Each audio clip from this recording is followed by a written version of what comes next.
The lord. మన ప్రభువైన యేసుక్రీస్తు నామంలో మీ అందరికీ నా హృదయపూర్వకమైన వందనాలు. ఈ రోజు దేవుని జీవవాక్యము లూకా సువార్త 24వ అధ్యాయము 5వ వచనము. సజీవుడైన వానిని మీరెందుకు మృతులలో వెతుకుచున్నారు? ఆయన ఇక్కడ లేడు, ఆయన లేచి ఉన్నాడు. Luke chapter 24 verse 5. Why do you look for the living among the dead? He is not here, he has risen. ఇక్కడ ప్రభువును సిలువ వేసి సమాధిలో ఉంచెను.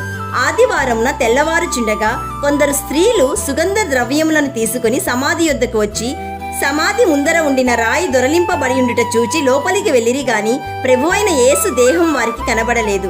అప్పుడు ప్రకాశమానమైన వస్త్రమును ధరించిన ఇద్దరు మనుష్యుడు వారితో ఇట్లనెను, సజీవుడైన వానిని మీరెందుకు మృతులలో వెతుకుచున్నారు? ఆయన ఇక్కడ లేడు, ఆయన లేచి ఉన్నాడు.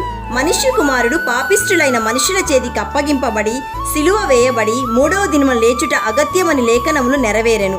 కాబట్టి ప్రభువైన యేసుక్రీస్తు సజీవుడు, జీవము గల దేవుడు.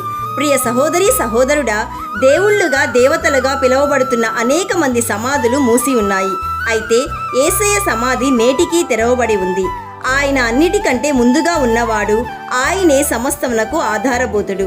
ఆయన ఆది అయి ఉండి మృతుల్లో నుండి లేచుటలో ఆది సంభూతుడాయను.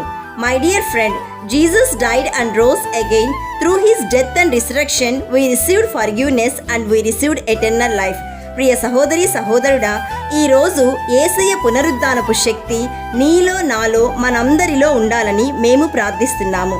ప్రార్థన చేసుకుందాం, ఏకీభవించండి. పరిశుద్ధుడు అయిన తండ్రి, ఈరోజు మాకిచ్చిన జీవవాక్యమును బట్టి నేను స్తుతిస్తున్నాము. ప్రభువా, జీవము గల దేవుని మేము ఆరాధిస్తున్నాము. తండ్రి, మీ కృతజ్ఞతాస్తుతులు. ఈరోజు జీవవాక్యం వింటున్న ప్రతి ఒక్కరిని, వారి కుటుంబాలని ఆశీర్వదించుమని పునరుద్ధానుడైన యేసయ్య నామంలో అడుగుచున్నాము తండ్రి. ఆమెన్. God bless you.